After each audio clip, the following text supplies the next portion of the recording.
Ce n'est pas le Venezuela, ce n'est pas l'Irak, et ce n'est pas un État à abattre comme les autres. On entend partout la même musique, les mêmes experts de plateau, les mêmes éditorialistes sous perfusion idéologique.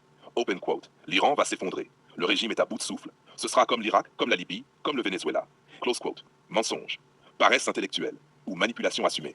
Parce que l'Iran n'est pas un État faible et surtout ce n'est pas un État naïf. 1.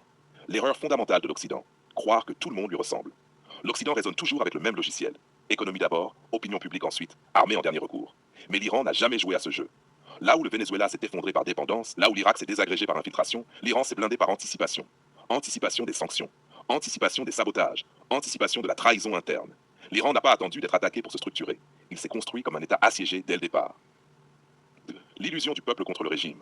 Oui, il y a des tensions. Oui, il y a des fractures sociales. Oui, il y a de la colère. Mais croire que cela suffit à provoquer un effondrement est une fantaisie occidentale.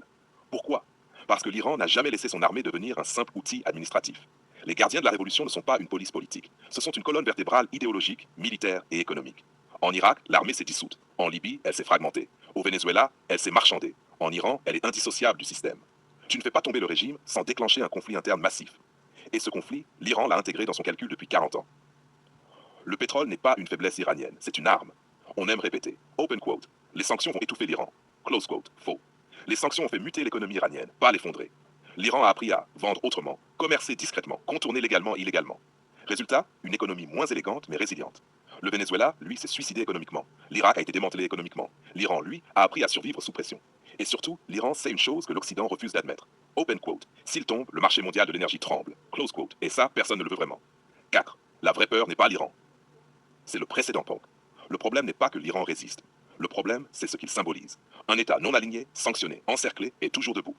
Un État qui dit open quote, vous pouvez m'isoler, mais vous ne pouvez pas me dissoudre. Close quote. Et ça, c'est dangereux pour l'ordre mondial actuel. Parce que si l'Iran tient, d'autres comprendront qu'il est possible de refuser, ralentir, négocier sans capituler. 5. L'option militaire, un fantasme irresponsable. Parlons franchement. Une attaque directe contre l'Iran. Ce n'est pas une guerre courte, ce n'est pas une guerre propre, ce n'est pas une guerre locale. C'est une déstabilisation régionale, une explosion des prix de l'énergie, des ripostes indirectes multiples. L'Irak était un terrain ouvert, la Libye était isolée, l'Iran est enchevêtré partout. Celui qui frappe l'Iran ne frappe pas un pays, il frappe un réseau. 6. La vérité que personne n'ose dire. L'Iran ne tombera pas comme le Venezuela. Il ne sera pas détruit comme l'Irak, et il ne se laissera pas remodeler comme la Libye. Pourquoi? Parce qu'il a compris quelque chose de fondamental. Open quote. Dans ce monde, survivre est plus important que plaire. Close quote. L'Occident cherche des États séduisants. L'Iran a choisi d'être solide. Conclusion brutale. Ceux qui annoncent la chute imminente de l'Iran mentent, projettent leur propre fragilité ou préparent l'opinion à un conflit qu'ils ne maîtrisent pas. L'Iran n'est pas un domino, c'est un verrou. Et jouer avec un verrou mal compris, c'est souvent se coincer les doigts.